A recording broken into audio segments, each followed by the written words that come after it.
Hum, ok. Vamos lá então, gente. Hoje nós damos continuidade aqui na nossa aula 3, onde nós falaremos aqui sobre como que a igreja lê a Bíblia, né? Como que a Sagrada Escritura, na vida da igreja, ela é reconhecida como uma palavra inspirada, proclamada, interpretada e também vivida, né? Que é um ponto que a igreja sempre vai nos apontar, né? Vai nos indicar que a palavra ela não pode ser simplesmente um fruto de uma leitura, ela tem que ser também vivida. Ela não adianta nada eu ter um texto onde eu sei muito bem interpretar, eu sei muito bem como proclamá-la, mas eu não coloco isso dentro da minha vida, né? Então, como a Dei Verbum no ponto 21 vai nos dizer na Sagrada Escritura, o Pai que está no céu vem amorosamente ao encontro de seus filhos e conversa com eles. É um exame, né, de consciência que a gente tem que sempre fazer nós estamos lendo a Bíblia para confirmar aquilo que a gente já pensa, ou para permitir realmente que Deus nos transforme, né? Uma coisa que a gente, principalmente quando nós já temos um certo tempo de catequese, nós temos esse cacuete de executar eu utilizo a Bíblia para uma aprovação daquilo que eu já penso, daquilo que eu já sei, ou daquilo que eu estou mencionando. Então, às vezes, a interpretação não é nem aquela exatamente, mas eu sei de um texto bíblico que fala exatamente esse mesmo ponto. E o que, que eu faço? Eu pego esse texto bíblico e utilizo ele como um double check, né? Como um co-host, no caso, né? Então, imagine quando você está participando ou está assistindo um programa, está escutando um programa de rádio e há sempre duas pessoas dialogando. Então, para que aquela frase tenha uma certa validade, é onde você pega e confirma, né? Então, né, aquele diálogo, né, fulano, o que que você acha, na verdade? Então, tudo isso é o ponto de que você utiliza a Bíblia, utiliza a palavra de Deus ali como um co-host, aquele que está apenas confirmando, né, aquilo que a gente já pensa, né? Mas existe uma diferença muito profunda entre usar a Bíblia e ser formado por ela. Né? Muitas vezes a gente simplesmente utiliza a Bíblia como um livro de consulta, né? Por exemplo, como esses que eu tenho aqui atrás, é um livro de estudo, né? E não como realmente a palavra de Deus, como ela deve ser interpretada.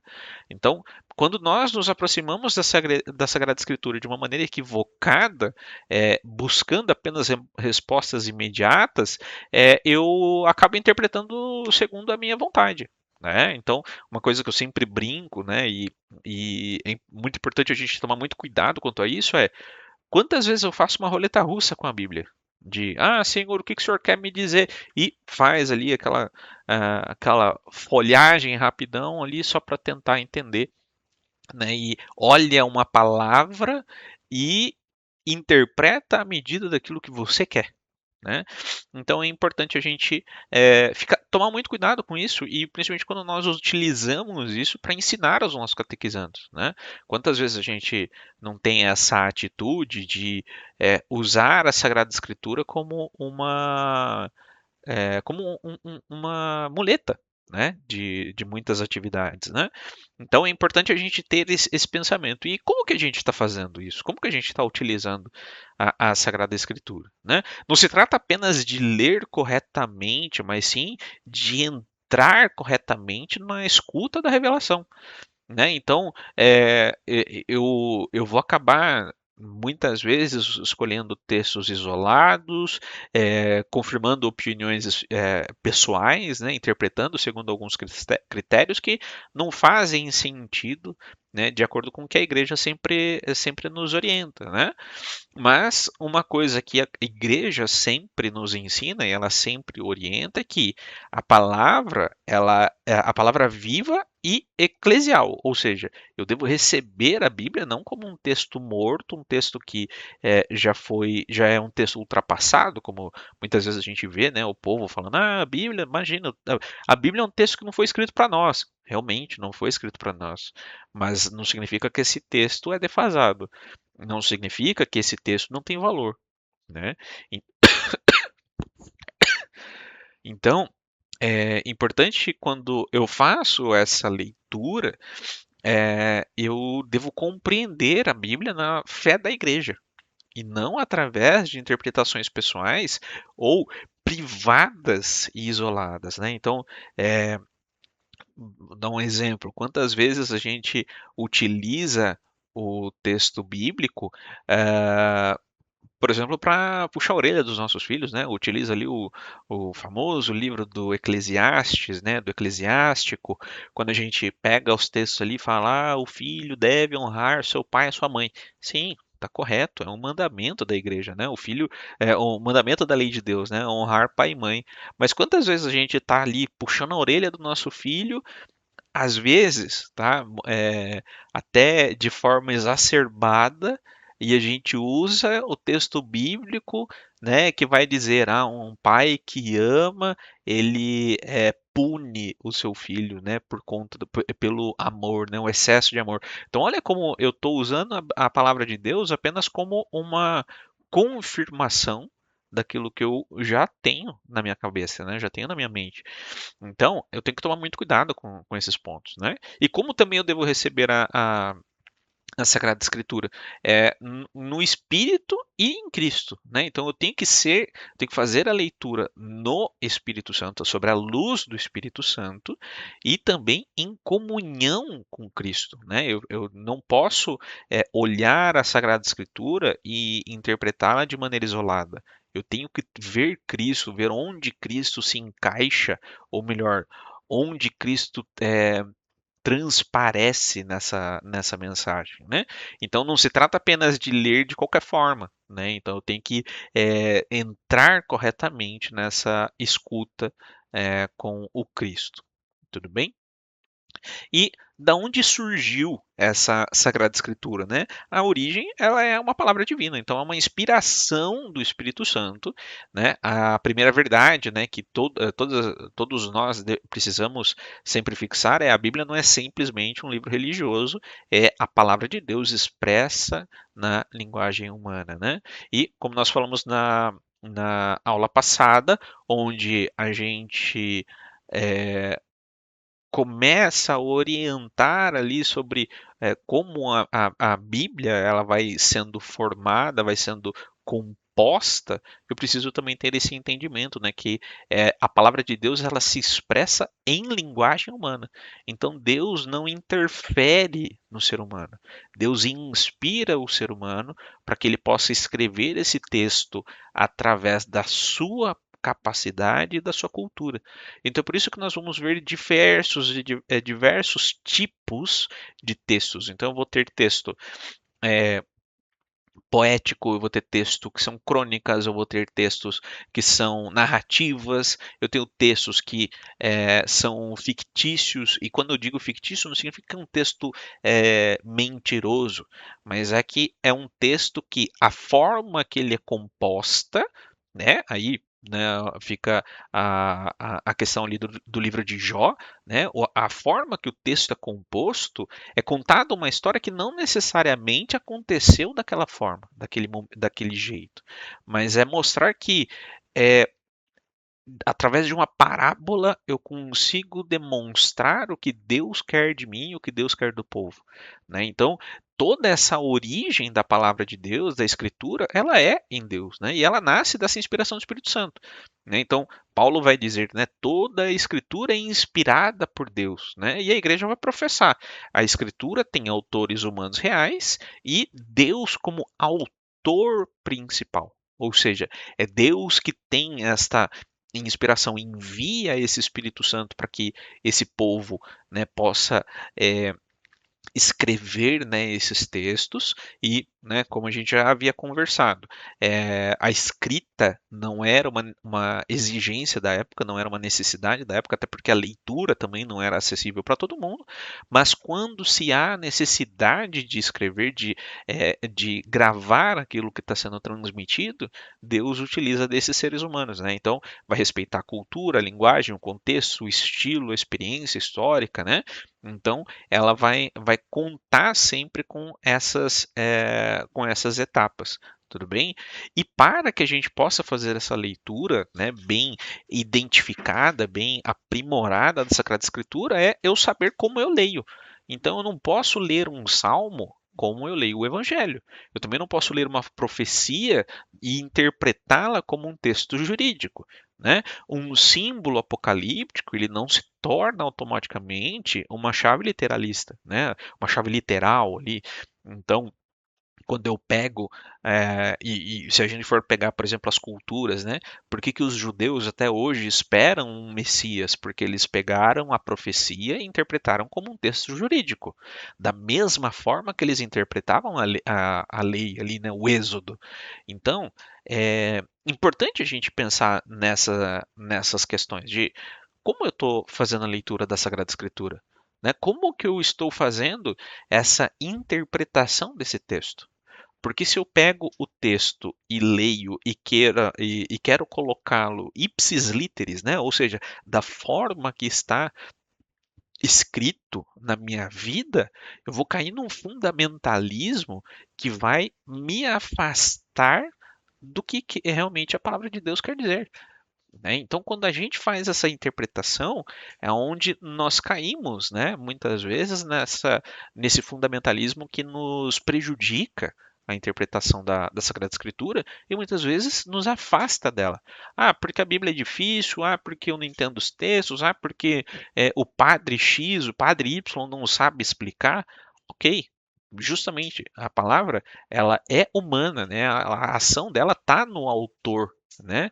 Então, se eu não tenho esse contexto como um todo de para quem foi escrito, quando foi escrito e como foi escrito, eu não vou enxergar Cristo ali nessa palavra de Deus, né? Então é preciso a gente ter esse conhecimento prévio para que nós façamos a interpretação da Bíblia. E por isso que a igreja ela detém essa responsabilidade. Porque senão a gente cai nas diversas interpretações, muitas vezes errôneas, que a gente tem da Sagrada Escritura, que só nos afastam, né, do dia a dia. Né? Então, a Bíblia ela vai ter narrativa, poesia, profecia, genealogia, sabedoria, evangelho, carta, linguagem simbólica, imagens culturais. Né? Então, eu tenho que fazer uma leitura inteligente disso tudo. Né? Nem tudo é lido do mesmo modo. Então, eu não posso pegar o livro dos Salmos e ler os Salmos da mesma forma que eu vou ler as cartas de Paulo. Por mais que as cartas também tenham um ritmo, por mais que as cartas também tenham poesias, eu não posso ler da mesma forma. Eu não posso ler o livro de Números, que tem toda ali uma preocupação de fazer um recenseamento, uma contagem, né, é, e realmente numerar todo o povo, e nem tanto em avançar na história, do que eu vou ler ali, por exemplo, o livro de Samuel, né? Quando eu vou fazer a interpretação ali dessa transição do período dos juízes para o período monárquico. Então, eu não posso fazer essa leitura dessa forma. né? Então eu preciso entender, né, como a igreja está fazendo isso. E por a igreja ser detentora dessa sabedoria, é que ela vai ficar responsável por encabeçar esse entendimento. E encabeçando isso, a gente absorve da igreja e aí sim nós transmitimos isso que a igreja vai nos orientar. Tudo bem? Porque toda a escritura ela converge para Cristo. Então não adianta a gente achar que Jesus ele só entra no texto no Novo Testamento e só nos Evangelhos, né? Ou nos Evangelhos e ali no Ato dos Apóstolos. Não, Cristo está em toda a palavra, do Gênesis ao Apocalipse, nos 73 livros que nós temos. Cristo está dentro dela, né? Então, quando a gente utiliza, né, essa palavra, a gente entende que o, o Cristo, quando ele vai fazer, né, e aqui como a imagem, Cristo vai explicando a palavra, né, para os discípulos de Emaús, os discípulos vão compreendendo que a Sagrada Escritura é sobre ele. Né? E muitas vezes a gente tem esse mesmo pensamento desses discípulos que não entende onde o Cristo está. Né? Então, sem o Cristo, o Antigo Testamento ele parece fragmentado, uns símbolos, né, obscuros, né, umas promessas que parece que nunca vão ser completas. E é essa justamente é esse ponto que a igreja sempre vai reafirmar. Né? Nossos irmãos judeus, infelizmente, não tiveram essa interpretação de que toda a sua Sagrada Escritura, toda a Torá, todo o Nevim, o Ketuvim, todos os textos sagrados são sobre o Cristo. E daí, quando eles leem esse texto, eles não vão enxergar o Messias que já veio. Né? Então, quando a gente olha, por exemplo, Lucas 24, né, o ressuscitado explica as Escrituras começando por Moisés, ou seja, desde a lei.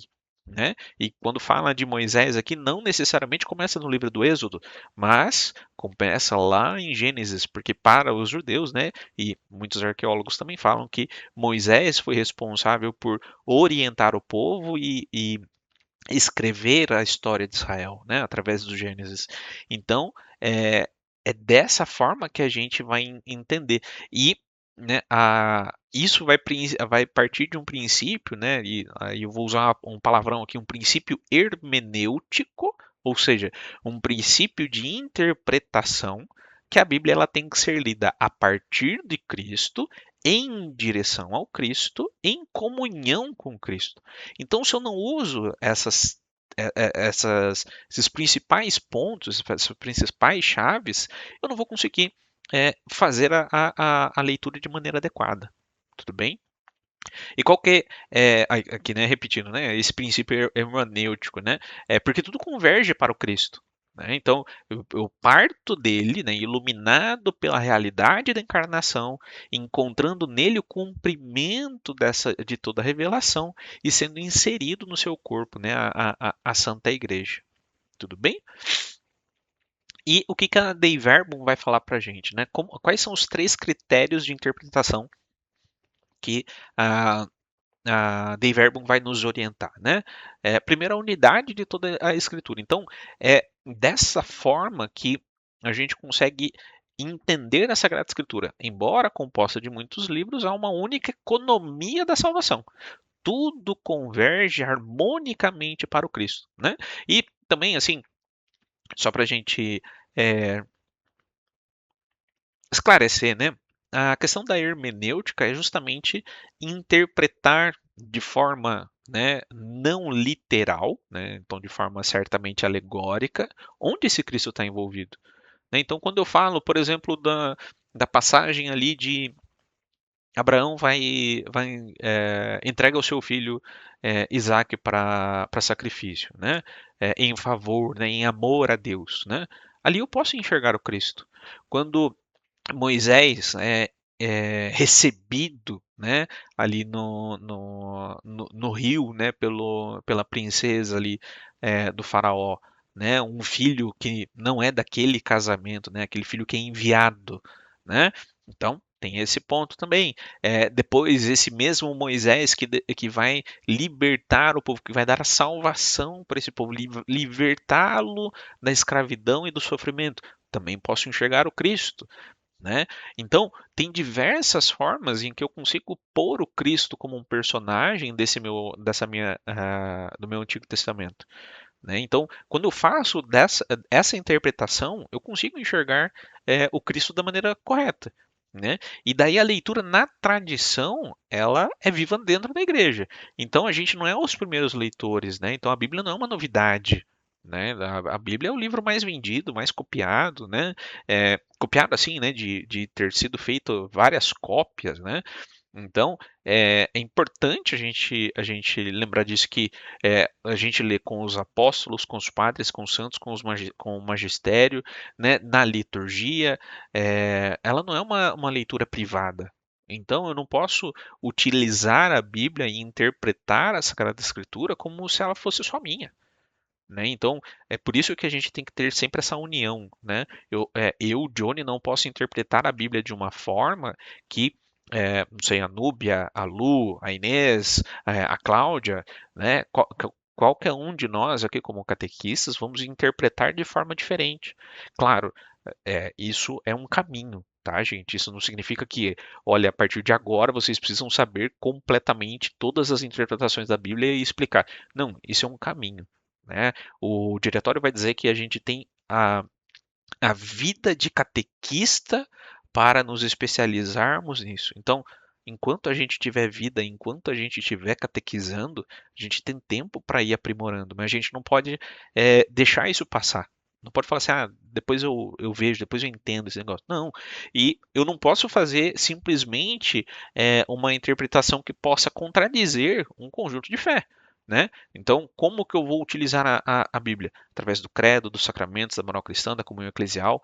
Então, tomar muito cuidado se nós, como catequistas, estamos fazendo, ou se tem alguém próximo, um pai, um catequizando, um padre, um ministro, qualquer pessoa que seja, que esteja dando uma interpretação da Sagrada Escritura que seja contradizente a qualquer verdade de fé. Que verdade de fé? Os dogmas, o credo, a oração do creio, né? Então a gente reza, crê em Deus Pai Todo-Poderoso, Criador do céu e da terra. É importante a gente saber e aceitar que Deus cria tudo, independente se eu sou adepto da teoria da evolução ou não. Né? Mas assim, para que algo possa evoluir, algo precisa ter sido criado. Então, quem que cria? É Deus que cria. Então é importante a gente levar dessa forma, né? E principalmente não cair em contradição. Eu não posso. E aí a unidade, quando a gente fala de que a catequese ela é a continuação da Santa Missa, eu tenho que continuar aquilo que a Santa Igreja está falando, aquilo que o padre está explicando. Johnny, mas e os padres que erram na interpretação? Aí a gente senta com o padre, a gente tem que ter conhecimento suficiente para poder fazer isso. Sentar com o padre e falar, padre, olha, alguma coisa ali não deu muito certo. Tudo na misericórdia, claro, né? Mas fazer essa correção fraterna, né? Porque a escritura ela tem que estar na vida cristã. Né? E o Papa Bento XVI vai falar, né? A palavra ela não pode ser apenas estudada, mas ela é celebrada, rezada e vivida, né? Como eu dizia lá no começo. Então, se o padre ou o ministro ou o catequista não está fazendo isso, e principalmente se eu não vivo essa palavra, não adianta, eu não vou ter capacidade nenhuma para exortar ninguém, inclusive. Né? E a Escritura ela ilumina a nossa inteligência, converte o nosso coração, sustenta a oração e fecunda a missão e nos conduz à santidade. Então, olha que bonito, né? Como o Papa Bento XVI falava sobre a Sagrada Escritura, né? E a Lumen Gentium vai falar que na liturgia Deus continua nos falando, na pregação apostólica Cristo continua ensaiando, ensinando, e na santidade dos fiéis a palavra frutifica para formar comunhão, né? Então, olha, quando a gente olha a palavra de Deus por esse lado, ela deixa de ser simplesmente um texto que aparentemente, né, é um texto que foi escrito numa época que ninguém tinha conhecimento de nada. Não, Deus quando inspira, ele envia justamente isso, né? E como que os padres da igreja vão olhar para esses textos, né? Eles vão olhar ali. Orígenes vai dizer que a escritura ela possui uma profundidade que não se esgota na questão literal, né?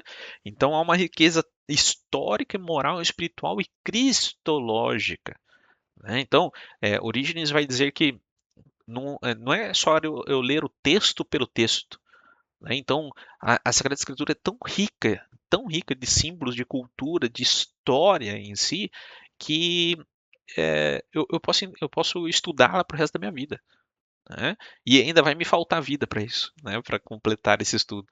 Né? São Jerônimo, né? O grande copista, né? Tradutor da Sagrada Escritura, ele fala: ignorar a Escritura é ignorar o próprio Cristo.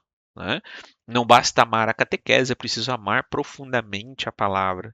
Né? Então, às vezes, a gente tem um apreço muito grande pelos documentos da igreja, pelo catecismo, pelos diretórios, e a gente acaba deixando a Sagrada Escritura de lado.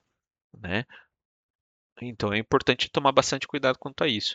E Santo Agostinho, né, vai dizer que toda escritura lida corretamente conduz à caridade. Se a leitura gera uma soberba ou uma divisão, ela está sendo do modo errado. Né? Então, de novo, se eu leio a Sagrada Escritura através do Cristo, aí sim eu tenho uma interpretação correta, né, dessa Sagrada Escritura. Então, se eu uso o texto bíblico para dizer o quanto eu sou superior ao outro, quanto eu sou superior a- aos meus irmãos, eu não olhei a Sagrada Escritura como como ela realmente deve ser olhada. Tudo bem? E como que Maria entra nesse texto todo, né? Maria é o modelo perfeito, né? A igreja lê Maria dentro da unidade da revelação. E a tradição reconhece nela a nova Eva, a Arca da Aliança, a filha de Sião, a mulher do cenáculo, né? O principal exemplo de Maria oferece a cada catequista é justamente a escuta, o acolhimento, o guardar, o meditar e responder sempre a essa palavra. Né? Ela que aceita, né, de bom grado, de braços abertos, né, que o Verbo se faça carne, né, por meio dela.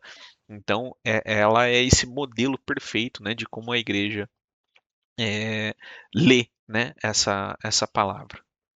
Tudo bem?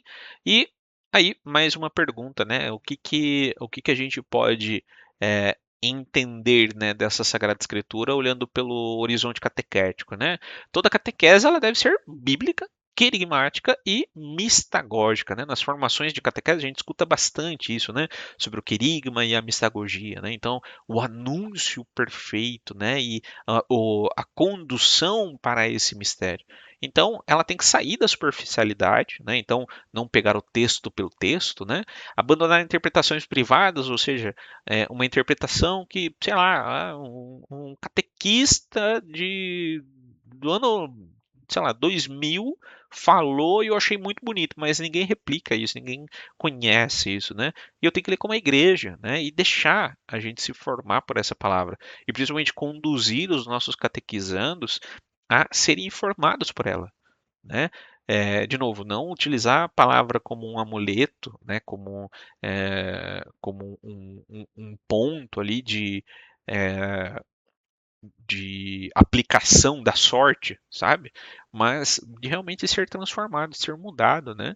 E o catequista ele precisa tornar-se, né, homem ou mulher de escritura, né, moldado pela revelação. Isso transforma a catequese inteira, de modo de aula em anúncio, de conteúdo em iniciação e de explicação para discipulado, né? Esses pontos aqui são primordiais, gente, porque quando a gente fala, né, desses três itens aqui, né? Um anúncio, a iniciação e o discipulado, né? Eu chamo as minhas catequeses de aula, né? Mas essa minha aula, ela não, ela pode até começar como uma aula, mas ela tem que terminar sendo um anúncio. Né? O conteúdo que eu estou passando, ela tem que ser uma iniciação. E essa explicação que eu dou, ela tem que ser um discipulado. Ou seja, esse povo tem que chegar a Cristo. Né? Tem que dar esse passo de alcançar o Cristo, de alcançar a Deus, e principalmente de que essa explicação que eu estou dando, que ela chegue a transformar a vida desse meu catequizando, desse meu fiel, em realmente um discípulo de Deus. Tudo bem? E para que a gente possa pensar, né? Nossa leitura bíblica ela é realmente eclesial, então eu estou lendo junto com a igreja, eu estou lendo como a igreja me orienta, né? Eu conheço suficiente os grandes textos bíblicos. Então, se eu perguntar aqui para vocês, né, onde está escrito a história de Salomão, né? Vocês sabem onde está escrito? Né? Vocês sabem dizer onde está escrito ali os textos de Elias, né? Elias e Eliseu? Vocês sabem dizer ali onde está escrito o texto da mula de Balaão? Né? Olha só como são textos que muitas vezes a gente fala assim, eu conheço essas histórias, mas onde está isso na Bíblia? Né? De novo, como que eu estou lendo? Eu estou lendo com essa chave cristológica? Estou lendo realmente com o Cristo nesse texto? Ou eu estou lendo somente como uma literatura? Da mesma forma que eu leio o livro do Star Wars, do Harry Potter, enfim, né, do Pequeno Príncipe. Eu estou lendo dessa forma ou eu estou lendo como Cristo, né? Estou colocando Cristo como um parceiro de leitura e como interpretador da minha leitura. Né? E a nossa atitude diante da palavra, ela se parece com a de Maria, né? Em questão de escuta, de meditação e de obediência, ou eu estou dando atenção somente para o texto que muitas vezes reafirma aquilo que eu tô desejando, né? Aquilo que eu quero aceitar. Né? Muitas vezes a gente pede para o Senhor, né? Me dá uma luz. Aí usa a Bíblia como um amuleto, cai num texto dizendo, olha, e Cristo fez tudo seguindo a vontade do Pai. E você não quer aceitar essa vontade do Pai, né? Então você ignora esse texto, falar, não é esse versículo que Deus quer para mim. Então, como que eu estou fazendo essa leitura, né? Aí, gente, aqui, né, segue a nossa síntese, né? Então, quais são os capítulos, né, os pontos aqui do catecismo que a gente falou hoje, quais são os textos bíblicos, né, que a gente citou, e também dentro do magistério aqui, a Dei Verbum, a Lumen Gentium, a Verbum Domini, né, e do diretório de catequese, né, quais são os pontos aqui que a gente falou sobre esse texto. Tudo bem? Fica aqui então o meu agradecimento. É uma aula um pouco mais curta, né? Como eu sempre comento, a- as aulas que são gravadas aqui em casa elas são um pouco mais curtas por questão de iteração, né? Mas espero que tenha ajudado vocês, né, de certo modo. E a gente se vê na próxima aula. Tudo bem? Fiquem com Deus, Deus abençoe. Até mais.